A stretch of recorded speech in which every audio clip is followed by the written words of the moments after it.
Voilà. Bon, bonjour. Très bien, Alors c'est un peu merci difficile, beaucoup. la connexion, on a eu un problème technique, donc je ne vous vois pas et donc les réactions que vous ferez seront faites récupérées par téléphone. Donc ça va être un peu compliqué. Bien. Alors d'abord, en plus, bonjour à l'élu de Nancy parce qu'il se trouve que dans mes différents métiers, j'ai transformé le centre-ville de Marseille, le Vieux-Port, après d'ailleurs avoir visité la place de Nancy. Et c'est d'ailleurs à partir d'une discussion avec le maire de Nancy, l'ancien maire André Rossineau, que j'avais choisi les pierres qui sont sur le Vieux-Port de Marseille. Puisque je me posais cette question de comment on transforme une agora urbaine pour essayer de lui redonner une vitalité. Le Vieux-Port de Marseille, il y avait 8 files de voitures et les bateaux avaient petit à petit mangé la moitié des quais avec leur lieu de stockage, etc. C'est pour dire que ces questions, je les ai connues comme élu et je les connais évidemment comme chercheur, mais je ne suis pas totalement un spécialiste de ces questions. Ça, c'est un peu le début, si vous voulez.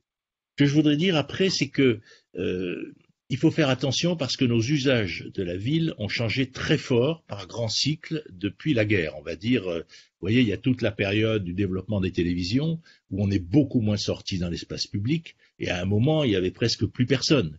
Et puis, bien souvent, c'est le tourisme qui a remis des gens dans les villes, quitte à ce que ça ait entraîné aussi une évolution des urbains eux-mêmes ou des habitants eux-mêmes, parce qu'il y avait des étrangers, si on peut dire, des touristes, des gens comme ça. Et petit à petit, en plus, on a évolué avec la télévision, puisque la télévision étant devenue plus souple, il n'y a plus ce côté des grands horaires qui bloquent la population. Et donc, il y a un couple entre effectivement la petite ville physique, la grande ville et la ville numérique. Donc ça, c'est une idée sur laquelle je reviendrai, avec l'idée qu'il faut se rappeler qu'en France, il y a 16 millions de maisons avec jardin, qui occupent à peu près, où habitent à peu près 60 à 70% des habitants, et puis 12 à 13 millions d'appartements qui sont souvent propriétaires pour 30% d'entre eux d'une deuxième maison. Donc on est aussi face à une construction de la ville en dehors de la ville qui est majoritaire en termes d'habitat, c'est soit des ruraux traditionnels, soit tous ces lotissements qu'on a construits partout, mais qui occupent ou habitent la majorité des gens. Donc ce sont des gens qui viennent en ville, mais ils viennent en ville, et d'ailleurs c'est pour eux aussi qu'on a largement construit les périphéries en commerce, en se disant au fond, puisque la majorité des habitants habitent en dehors des villes petites ou grandes, autant mettre les commerces en bordure de la ville. Le résultat, c'est qu'on a évidemment affaibli très souvent les centres-villes et qu'on est maintenant dans cette situation-là. Mais reste que la majorité des habitants habitent en dehors des villes, que donc effectivement, que la ville soit grande ou petite, elle est dans cette situation. Si vous prenez une très grande comme Paris, vous avez 700 000 actifs qui travaillent dans Paris, qui habitent, mais 1 million d'actifs qui viennent tous les jours et qui n'y habitent pas, sans parler des dizaines de millions qui, au fil de l'année, défilent dans la ville. Mais c'est vrai aussi dans des villes beaucoup plus petites. Donc, il ne faut pas regarder la ville comme un lieu de stock, il faut la regarder comme un lieu de flux, et un lieu de flux qui va être différent suivant que c'est une ville centre de pays. Prenons le modèle d'Apt, par exemple, pour ceux qui connaissent cette région où j'habite, où là, il y a un pays très isolé, donc la petite ville a des fonctions très importantes, le marché a un rôle central, la place, etc., c'est clair. Et puis, vous avez à 25 kilomètres des villes dans l'air de l'ensemble ex-Marseille. Alors, évidemment, ces villes, c'est très différent. La majorité des gens travaillent dans la grande ville, ils sont dans ce type d'espace, et donc, effectivement, au fond, le village, il y a ceux qui y habitent tout le temps et qui y travaillent, c'est une petite partie, ceux qui y habitent, mais qui sont des habitants récents, qui n'ont souvent pas les pratiques sociales de centralité, de café, etc.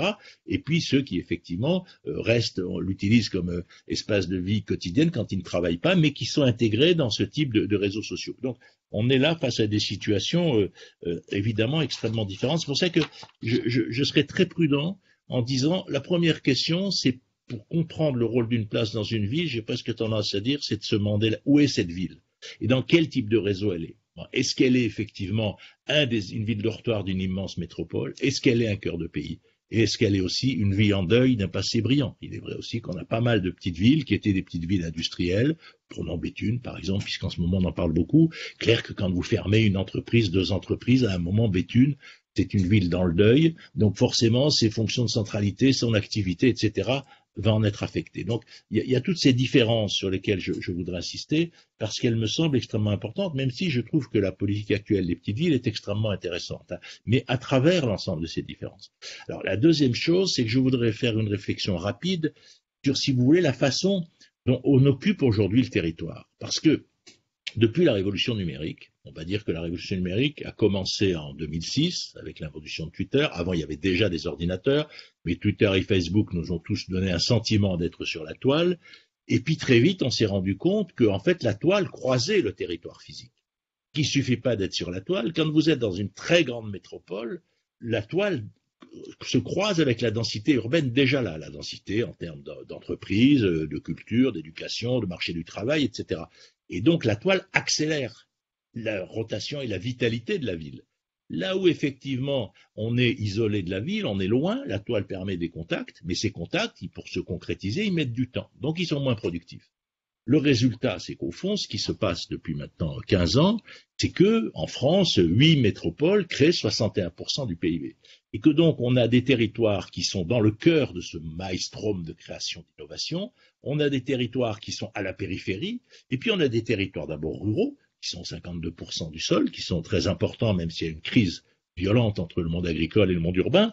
Et puis, il y a effectivement des territoires qui sont des cœurs de pays autonomes. Prenez la vallée de l'Arve, vous prenez la Vendée, vous prenez le Comté, par exemple, au sud de Besançon. Vous avez des territoires qui ont au fond construit une autonomie économique et qui sont quelque part des micro-métropoles, pour le dire comme ça, où il y a superposition du quotidien des gens avec un projet économique qui les rassemble dans une perspective qui permet non seulement évidemment de créer de l'emploi, mais qui fait aussi qu'il y a un commun qui se crée. La Vendée est évidemment un des exemples les plus frappants, mais c'est pas le seul. Et donc c'est pour ça que je suis très différent. J'approche ces territoires de manière extrêmement différente. Et je pense, si vous voulez, qu'on est dans une époque où il y a une rupture très forte. Il y avait un excellent article de Jacques Lévy dans Le Monde sur les élections américaines qui dit quelque chose qu'on est à peu près tous à peu près à dire, les chercheurs, c'est qu'au fond, on a d'un côté les gens qui se sentent dans le mouvement de la transformation numérique et écologique du monde, parce qu'ils sont ceux qui peuvent se déplacer en ville, ceux qui peuvent se déplacer en vélo, etc. C'est pas forcément que dans des grandes villes. Et ceux-là, au fond, ils sont dans le mouvement. Leurs enfants peuvent aller faire des études en tramway ou en bus ou à pied, etc. Et puis il y a les autres qui ont l'impression d'être dans un monde de stock, où effectivement, ils ne voient pas quel peut être leur avenir. On leur dit que le diesel, c'est pas bien. En gros, on leur dit qu'il faut aller en ville tout le temps. On leur dit qu'il va falloir payer un studio à leurs enfants pour les études. C'est-à-dire, on travaille en silo dans deux mondes, un qui est connecté avec le monde numérique qui accélère, et l'autre qui a le sentiment, même si on peut y gagner sa vie correctement, d'être complètement bloqué. Et donc, on est dans ces deux dynamiques territoriales qui se retrouvent dans les convictions politiques, où ceux qui sont en stock, je dirais, sont attirés soit par les gilets jaunes, par certains côtés, soit par des mouvements d'extrême droite, et ceux qui sont dans le flux sont dans des logiques extrêmement différentes. On l'a encore très bien vu aux dernières municipales. Donc, vous voyez, on a ces deux parties de la société, et entre les deux, ça grince. Aux États-Unis, c'est Trump et Biden, il est clair. Biden fait 93% à Washington, et Trump fait des scores équivalents dans des petites villes non intégrées au monde métropolitain. Aux États-Unis, on prend 2 millions d'habitants comme base des métropoles réelles. En France, on en a 3 qui sont dans ce cas, c'est Aix-Marseille, Lyon et Paris, bien sûr, mais on a d'autres métropoles relativement importantes qui structurent leur territoire. Toulouse, Bordeaux, c'est assez évident. Donc, l'Est, c'est plus compliqué. Monsieur le maire de Nancy, l'admirail adjoint de Nancy, de le savoir mieux que moi. Donc, on est dans cette situation. Or, c'est ce que Cormeret, le géographe de Bordeaux, appelle une hyperville. C'est-à-dire qu'en fait, l'essentiel des gens de la ville habitent à l'extérieur de la ville. D'un côté, on va dire, dans un monde, pour faire carte postale, excusez-moi, un monde gilet jaune. C'est-à-dire des gens qui ont quitté la ville en promotion sociale pour acheter des petits terrains, pour construire des petites maisons et aller travailler avec des ménages généralement biactifs, alors que souvent les mamans ne travaillaient pas dans la génération d'avant, et eux, ils ont voulu accéder à la propriété, et ils ont voulu quitter le métissage des quartiers populaires. Et ça va être, pour schématiser, un territoire qui n'est pas identitaire, les gens ne choisissent pas une commune pour ses caractéristiques, pour sa qualité de vie, pour la beauté de sa place, ils choisissent un terrain parce qu'il n'est pas cher et la distance d'accès à l'autoroute et au rond-point. Et leur lieu politique, c'est pas la place, c'est le rond-point. Ils ont inventé la place au fond du territoire qui n'est pas organisé par le politique, qui n'est pas adapté parce qu'on n'a pas su adapter ce territoire qui est d'une France pas majoritaire mais extrêmement importante, du monde rural en déshérence et du grand périurbain populaire, celui du lotissement. Puis on a un deuxième périurbain, c'est pour ça que je ne suis pas d'accord avec Christophe Lilly, il n'y a pas le monde périphérique, il y a un deuxième périurbain, c'est le périurbain, je vais aller dire touristique, c'est le périurbain des résidences secondaires, on va dire c'est le périurbain du télétravail, qui lui est en pleine extension, et lui c'est un périurbain qui peut être proche ou lointain de la ville, mais qui en tout cas en temps de transport va être à 1 heure de la ville, mais ça dépend avec quoi on se déplace, ça peut être en vélo ou en TGV, et effectivement qui lui va dans des lieux à forte charge symbolique, des lieux qu'on pourra dire j'habite dans telle commune et en retirer une fierté. Quand on voit les grands modèles sur Paris, ça peut être Tours par exemple, ça peut être Beauvais, ça peut être Rouen, et puis ça peut être aussi beaucoup plus près, mais ça peut être Mortagne-en-Perche. Et autour de chaque grande métropole, on a ce phénomène, donc des petites villes qui rentrent, voire autour de chaque petite ville, ce réseau de villes à forte charge identitaire. Ils sont donc très différents des autres qui sont des villes, on pourrait dire, où le prix du foncier et l'accès au rond-point est le premier critère. Donc on a ces deux extérieurs aux grandes villes, mais qu'on retrouve dans des villes plus petites comme Nancy, par exemple, ou autre, à une autre réduite. Et puis, évidemment, on a 52% du sol qui est encore un sol agricole et le monde forestier, 20 ou 25%. Donc, on a en gros l'essentiel de la terre qui est encore tenue par une société rurale, mais en réalité, il y a 440 000 fermes dans tout ce territoire, et beaucoup dans ce territoire de gens qui ne relèvent pas du monde agricole. Donc là aussi, c'est un type de société un peu compliqué, avec des tensions de voisinage, y compris dans des petites villes à l'intérieur de ce territoire, parce que le monde agricole mute, mais il mute pas assez vite dans les attentes des gens des villes, qui sont attirés beaucoup plus sensibles à l'écologie, au corps, à la santé, etc. Donc là, on a un décalage qui se crée avec un certain nombre de violences sociales dans ces territoires. Donc voilà, si vous voulez, c'est cette toile de fond dans laquelle on est. Et au fond, il me semble que quand on veut penser une petite ville, il faut se dire, elle est dans quel type de territoire? Elle est ou pas dans l'orbite d'une métropole? Elle est ou pas dans la ville, je vais dire, bobo télétravailleur pour aller vite à forte charge identitaire? Elle est plutôt dans la ville du territoire uniquement pour le prix du foncier? Comment tout ça fonctionne? Ou alors elle est dans les grands mondes agricoles, et dans ce monde-là, comment fonctionnent les voisinages entre ces populations et les tensions qu'on voit émerger? Voilà, il me semble que les petites villes sont pris là-dedans, et donc leurs fonctions sociales ne sont pas les mêmes, parce que si effectivement le lieu de sociabilité premier, c'est en fait la ville qui est un peu plus loin, la plus grande ville, ça vide la petite ville d'une partie de ses fonctions. Si la petite ville se trouve avoir des formes de centralité, elle a évidemment des capacités à attirer, à se transformer. Ça, à mon avis, c'est la toile de fond. Alors, ce que je voudrais dire après, parce que je ne vous vois pas, alors c'est un peu gênant, mais c'est qu'est-ce qu'on peut faire? Ma réflexion, c'est qu'il y a deux demandes en ce moment, fortes. Il y a une demande de local, ce qu'on appelle dans les grandes villes la ville un quart d'heure, qui est dans la petite ville. Ça correspond à un endroit où il y a un collège, où il y a des capacités sportives, des capacités culturelles. C'est pas forcément, ça peut être 5000 habitants, mais il y a au moins ça. Moi, je pense qu'au fond, la carte scolaire est un peu la base et que le collège est un peu un indicateur de taille. Bon. Parce que ça draine une population, tout le monde va au collège aujourd'hui, le lycée c'est moins vrai, et donc ça traîne tous les milieux. Donc là, on a ce qu'on pourrait appeler un local. On dirait un cluster maintenant, on parle de cluster, je ne sais pas pourquoi on parle des mots anglais pour la pandémie, mais enfin c'est un peu la même chose. Et au fond, la question qui nous est posée, c'est comment ce local-là, on peut l'articuler avec l'esprit des lieux. Et en même temps, lui donner des connexions numériques, par exemple, y créer un tiers-lieu, favoriser du coworking, comprendre qu'il y a 40% des Français qui peuvent travailler tout ou partie en coworking, mais pas forcément chez eux. Le rêve, c'est d'en faire un outil de lien social, c'est-à-dire que la place doit y avoir, d'un côté, effectivement, il faut qu'il y ait un marché, de l'autre côté, il faut qu'il y ait la mairie, pour prendre des objets symboliques, la poste, la librairie, et puis un lieu de coworking, c'est-à-dire qu'il faut, et puis, on ait ces fonctions d'hypermodernité qui se construisent. Moi, en ce moment, si j'étais élu local, je ferais un programme de 15 000 maisons de coworking, il y en a 1700 en France, en se disant, il y a des milliers de gens qui sont en train d'entrer dans le monde du télétravail, fixons-les 2 jours par semaine dans notre territoire. Ils vont créer du lien, de la consommation, de la construction, etc. Et peut-être même à terme créer des entreprises. Donc on a une richesse à saisir. Donc ça, si vous voulez, c'est une partie de ces territoires. Et là, je pense qu'il y a un vrai travail à faire pour se dire que la petite ville, on passe au fond, pour le dire avec d'autres mots, on a voulu être moderne depuis 40 ans.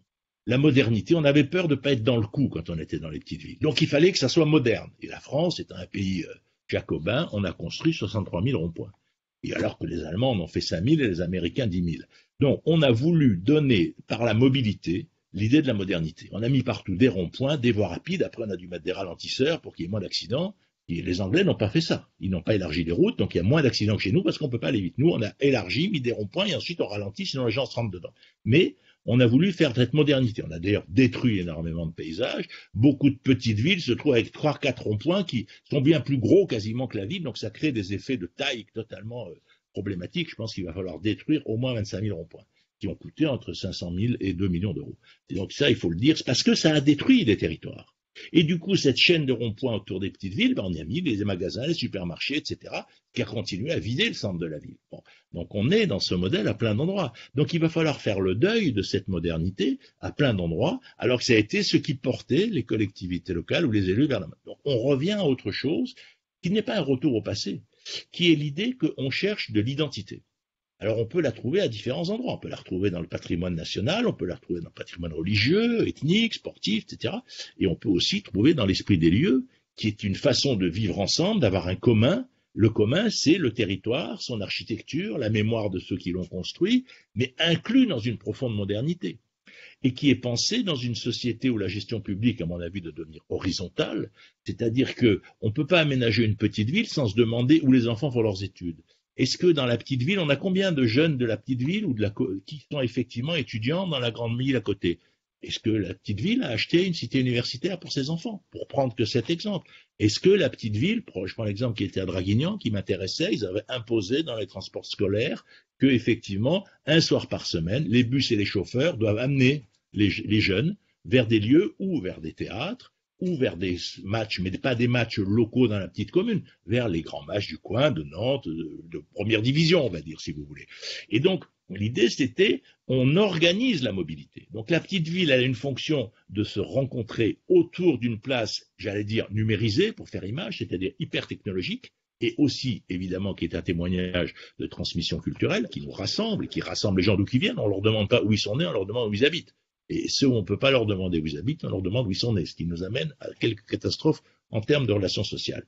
Et donc, c'est ça sur quoi il faut réfléchir, et ce type de transformation. Voilà, moi, si vous voulez, c'est un peu ça que je voulais dire en introduction de ce débat. Je ne vois pas vos réactions, donc c'est un peu plus difficile. Mais si vous voulez, et je crois une chose, pour aller encore plus dans l'actualité d'aujourd'hui, au fond, qu'est-ce qu'elle est la demande qu'ont la plupart des gens? C'est ce sentiment d'appartenir à un local, et ce local a un lieu. Moi, si je me suis battu 40 ans pour piétonniser le vieux-port de Marseille, j'ai dû même me faire élire, j'ai dû devenir vice-président, j'ai dû diriger le chantier. On a dépensé 80 millions, mais si vous voulez, pour un chercheur comme moi, devoir se faire élire pour porter ce chantier, dont à l'époque Jean-Claude Gaudin ne voulait pas et la gauche ne s'intéressait pas, parce que j'étais convaincu qu'un territoire qui n'a pas d'agora ne peut pas faire corps. Mais ça ne suffit pas. Après, il faut y créer des fonctions sociales, qui peuvent être des politiques, des manifestations, des lieux culturels, et tout autour, il ne faut pas y mettre que du passé. Il faut y mettre aussi de l'hypermodernité. C'est pour ça que j'insiste beaucoup sur les tiers-lieux, qui sont au fond les moments de rencontre entre la culture et le numérique, le monde de la culture ayant du mal à entrer dans la sphère numérique. Donc là, il y a un enjeu absolument majeur. Donc voilà, c'est ça qu'on est en train de vivre. Et au fond, n'oublions pas une deuxième chose, je m'arrêterai là-dessus, c'est que les gens, au fond, qu'est-ce qu'ils cherchent? Ils cherchent ce local, ce lien social, avec l'idée que ça va être discontinu. C'est-à-dire qu'en moyenne, un mariage sur deux dans les grandes villes se défait en 5 ans, 60% des enfants naissent sur mariage, on ne revient pas à la ville d'hier. Les gens vont être très engagés dans le local et puis ils vont disparaître. Ils vont se séparer, ils vont reformer un couple ailleurs, ils vont décider qu'ils se mettent à la nourriture végane et on ne les verra plus. Donc si vous, végane, on ne les verra plus s'il n'y a pas les lieux d'approvisionnement sur place. Donc on est dans une société de discontinuité des pratiques et au fond le rôle c'est comment on renouvelle sans arrêt l'offre. Et puis de l'autre côté, on est dans une société de la livraison, et ça ne va pas changer. Et Amazon est très critiqué, mais il est clair que si les gens y achètent si massivement, c'est parce que c'est d'une commodité extraordinaire de payer au même prix quelque chose qu'on vous amène. Et c'est d'ailleurs vrai aussi pour les pizzas. Et donc, avec la pandémie, beaucoup de restaurants sont en train d'inventer, je pense que demain les pharmaciens vont se mettre à livrer, les libraires vont se mettre à livrer. La livraison est une deuxième nature de ce territoire. J'aime du local et j'aime être livré.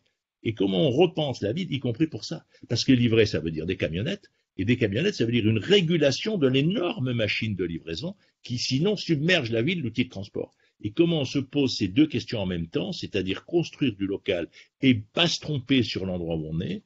Deuxièmement, comment on se pose la question de construire ce monde de livraison? Mon modèle le plus performant là-dessus, excusez-moi, c'est Monaco. J'avais l'impression qu'ils avaient engagé un régulateur des pays d'Europe de l'Est. Donc voilà, on en est là. Et là vous avez disparu. J'espère que vous m'entendez toujours. Mais si vous voulez, je pense qu'à partir de là, on peut discuter. Nous avons reçu donc plusieurs questions, dont une qui est très intéressante. Vous m'entendez, Monsieur Viard? Qui est donc la suivante. Une personne qui nous écrit en nous disant que sa commune est en zone périurbaine avec un dortoir qui est divisé par une départementale. Et donc tout l'enjeu avec ce type de collectivité, c'est comment recréer ou inventer une place afin que les habitants puissent se l'approprier quand justement le centre historique est parfois boudé par la population. Non, mais c'est pour ça que c'est difficile de répondre de manière globale, parce que, si vous voulez, le premier lieu de rencontre des gens, c'est les parkings des collèges, hein, ou les parkings des écoles. C'est-à-dire le premier lieu qui nous fait nous croiser dans un territoire, c'est nos enfants. Bon. Et puis, c'est évidemment l'alimentation. Donc, mais il y a des territoires où les collèges sont à l'extérieur, donc on n'a plus de raison d'aller au centre-ville. Donc, comment on redonne de l'attractivité à un centre-ville? C'est sûr que c'est lié à des politiques de transport, il n'y a aucun doute là-dessus, parce que le problème, c'est que quand on allait dans les centres-villes des petites villes, il y avait en France, mettons, 40 millions d'habitants. On est 70 millions et on reçoit chaque année 90 millions de touristes. Et en plus, chaque Français fait en moyenne, pas chaque Français parce qu'il y en a 40 qui en font jamais, mais 60% des Français font 4 ou 5 voyages par an. Donc on est dans une société où il y a la population a presque doublé en 40 ans, pas tout à fait, et puis on est dans une extrême mobilité. Donc la taille où ont été construites les petites villes historiques, c'était pour une population beaucoup plus faible. Et donc évidemment, on ne peut pas faire rentrer tous ces gens dans les petits trucs qui ont été construits il y a 150 ans. Donc le problème, c'est quelle est la fonction qu'on va trouver au centre? On ne va pas y retourner comme jadis. Alors, et en plus, à l'intérieur même de la ville, aujourd'hui, notre rêve, c'est d'habiter dans des maisons avec jardin ou d'habiter dans des maisons qui ont une terrasse et une vue sur l'extérieur ou sur le patrimoine. Alors, à Rennes, le boulot qui a été fait est remarquable. Moi, la ville archipel de Rennes me fascine. Ça fait 30 ans qu'ils travaillent là-dessus. Et tout ce qu'ils construisent, c'est pour que les gens aient quelque chose à voir.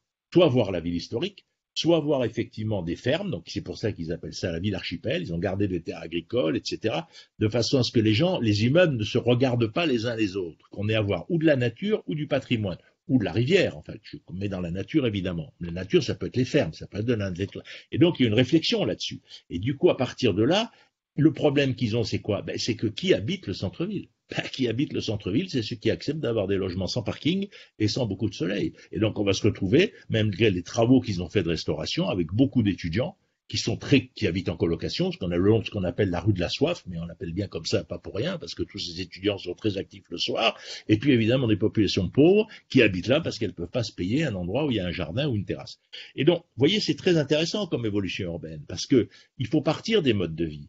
Il faut partir de l'idée qu'un logement, c'est d'un couple, souvent avec des enfants, donc il va y avoir des problèmes de ramener les enfants en voiture, il va y avoir un problème effectivement de ramener les courses du supermarché, c'est très souvent la dame qui fait cette activité, pas toujours, on peut espérer que ça évolue davantage, et donc la question c'est, il faut partir de cette réalité sociologique. C'est pas habitable un appartement, on peut pas, comment on fait pour descendre les enfants et les courses du supermarché, on reste dans la rue, on fait comment? Donc on est là dans des problèmes complexes. Et donc, en fonction de ça, ça fait que les centres se sont en partie vidés pour toutes ces raisons. Pas uniquement parce qu'on a fait des supermarchés, parce que majoritairement, le modèle culturel dans lequel on vit, moi je dis c'est un mélange entre le Club Med et Haussmann, pour aller très vite. C'est-à-dire, en gros, depuis la guerre, on a appris avec les vacances des plaisirs nouveaux, la natation, le soleil, la nature, etc. Et on a envie, en gros, d'une maison avec un barbecue, un chien, on a envie d'avoir planté son arbre, etc. Et quelque part, c'est le mélange entre l'habitat traditionnel et le Club Med. Et je ne le méprise pas du tout, parce que ce sont des lieux importants de sociabilité privée, mais qui, du coup, sont sortis de la sociabilité de l'espace public. Et donc, effectivement, on est sur toutes ces évolutions qui sont extrêmement rapides, et donc, il faut penser la ville ou la petite ville comme un archipel, avec le télescopage de ceux qui regardent les autres, comment on le fait, comment on l'intègre, comment on fait des ouvertures. Si vous voulez, on pourrait presque dire, d'abord, il faut un droit au soleil. Chacun a droit à pouvoir se mettre au soleil dans sa chaise longue. Je ferai presque une définition du logement comme ça. D'ailleurs, on l'a bien vu pendant la pandémie, les plus malheureux et ceux qui n'avaient ni jardin, c'est-à-dire à peu près 35% des Français, ni balcon. Et là, on a au bout 10% qui n'ont ni balcon. Un balcon, pendant la pandémie, c'était devenu une sorte de trésor. On pouvait se mettre un peu au soleil, etc. C'est vraiment la réduction de la terrasse, mais bon, faut regarder ça. Et donc après, comment on fait société ensemble? Et effectivement, on fait société ensemble. Et à quel lieu? D'une part, dans les lieux, évidemment, autour de l'éducation, qui est une question absolument centrale, et puis dans les lieux qui sont chargés en mémoire et qui peuvent justement porter cet esprit des lieux. C'est toute la question des marchés, c'est toute la question, mais par exemple les marchés, prenez les marchés, il y a des endroits, on les a déplacés au dimanche. Évidemment, ça change tout, ou le soir. Si on est encore dans le marché traditionnel le matin, C'est le modèle de la femme qui fait les courses pendant que monsieur travaille. Donc c'est des marchés aujourd'hui de retraités, puisqu'on a à peu près 84% des femmes qui travaillent à tout ou partie. Donc forcément, on a changé la fonction, alors qu'on a l'impression de faire la même chose. Si on met le marché le soir, le samedi ou le dimanche, c'est complètement différent, ça redevient un lieu de sociabilité. Si on met un gros lieu de coworking dans lequel il peut aussi y avoir du logement et on peut manger, ben d'un coup, vous allez avoir des centaines de gens qui vont s'y concentrer. Donc si on le met à côté de là où on va faire le marché, si on le met à côté d'un lieu à forte charge historique, qui est la mairie, qui est le lieu de la mairie, qui est la place historique, celle de l'église, etc., forcément, on va arriver à faire vivre quelque chose. Mais la question, c'est qu'on a tout désorganisé, tout ça. Moi, j'ai tendance, et quand on a fait les maisons du service public dont a parlé le président de la République, moi, j'avais dit, ces maisons du service public, il faut les faire sur les parkings des collèges. Et j'avais dit, on ferait un modèle unique pour toute la France. Je lui avais dit au président, puisqu'il m'avait consulté, je lui avais dit, prenez, faites l'Assemblée nationale en bois, et construisez une dans toutes les villes et petites villes de France, ça sera la maison de service public sur la même architecture, comme avait fait Jules Ferry, et en face du collège, parce qu'on a déjà le parking. Mais il ne sert en gros qu'une demi-heure le matin, une demi-heure le soir, donc on a déjà les parkings, donc on pourrait utiliser le même territoire, et du coup, évidemment, tout le monde mettant ses enfants au collège, c'est le lieu où tout le monde peut se croiser, donc c'est commode d'avoir à côté les services publics. Bon, ça a semblé un projet qui n'a pas abouti, mais c'est ce genre de choses qu'il faut faire. Si on ne fait que du bricolage, on peut le faire territoire par territoire, évidemment, et on peut faire beaucoup de choses. Mais à ce moment-là, c'est quand même compliqué, parce que les collèges ont souvent été construits à l'extérieur, notamment pour des raisons de parking, parce qu'on parle toujours du fait que les grands commerces ont été construits à l'extérieur, c'est vrai, mais les outils d'éducation aussi, et pour les mêmes raisons. Et évidemment, ce qui joue beaucoup dans une petite ville, c'est la présence ou pas des touristes et des étudiants. Ce sont deux populations. Vous savez, moi je crois que les hommes, ce qu'ils aiment, c'est se voir les uns les autres. Moi je vois bien dans mes villages, moi j'habite dans le Vaucluse, quand les touristes arrivent, on va tous au café. Il n'y a rien de plus gai que de regarder les touristes. Ils sont habillés comme ça et tout. Ça nous fait rigoler, nous. Quand on le voit, on dit, t'as vu, le Parisien, etc. Je veux dire, le touriste est un spectacle pour l'habitant, de même que l'habitant croit qu'on est tous des authentiques parce qu'il vient nous visiter, alors que souvent on est là depuis quelques années. Donc, le lien social, le lien de regard est un lien absolument central dans une société. Et donc, si vous voulez, chaque commune doit se poser cette question, comment, avec ce qu'elle a maintenant, elle peut essayer d'améliorer. Alors, est-ce qu'on peut reprendre la place historique? Il y a beaucoup d'endroits où la réponse elle est oui, même si elle a souvent été, vous voyez, le Vieux-Port de Marseille, franchement, ça semblait impossible de reprendre. On est arrivé, on a une volonté, finalement, un projet politique fort, mais on a été aidé parce que c'était le moment en 2013 où Marseille a été capitale européenne de la culture, et donc, on avait mis dans le projet en janvier 2013, au moment de l'inauguration, que ça serait inauguré sur le nouveau Vieux-Port. Donc on a pu tout casser, tout transformer, sans que ni les taxis, ni les transporteurs, ni les restaurateurs, ni rien, qui sont souvent des populations assez dynamiques dans le débat public, ne protestent, parce qu'ils craignaient que l'inauguration n'ait pas lieu. Donc si vous voulez, on les a un peu coincés en fait. Mais c'est bien la question, c'est-à-dire comment on fait ça, et comment en même temps on fait ça dans une époque où on ne va pas avoir beaucoup d'argent, où on est endetté très fortement et où donc effectivement, et où il va y avoir une crise économique, donc ne rêvons pas, on n'est pas dans une époque d'immenses grands travaux. Bon. Donc il faut bien qu'on parte des liens sociaux, qu'on parte des attentes des gens, et qu'on se demande comment on arrive à articuler du lien à partir de ce qu'ils cherchent dans le local, de la rencontre, des activités sportives, que les enfants se rencontrent, de la nourriture, etc. À mon avis, là on a de la marge.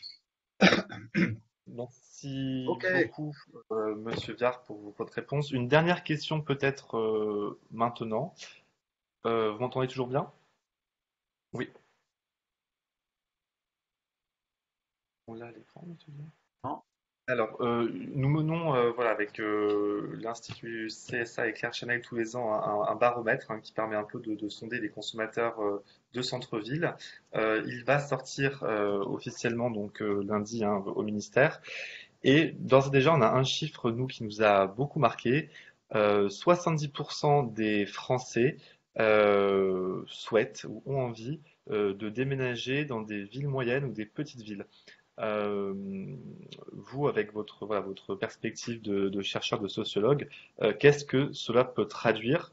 Qu'est-ce que cela traduit entre la fracture finalement entre vraiment les grosses métropoles, les grandes villes, et les villes de taille, on va dire, humaine, moyenne ou petite? Mais si vous voulez, ça traduit, oui, c'est très intéressant. Je connais pas ce chiffre-là, mais si vous voulez, il ne me surprend pas du tout.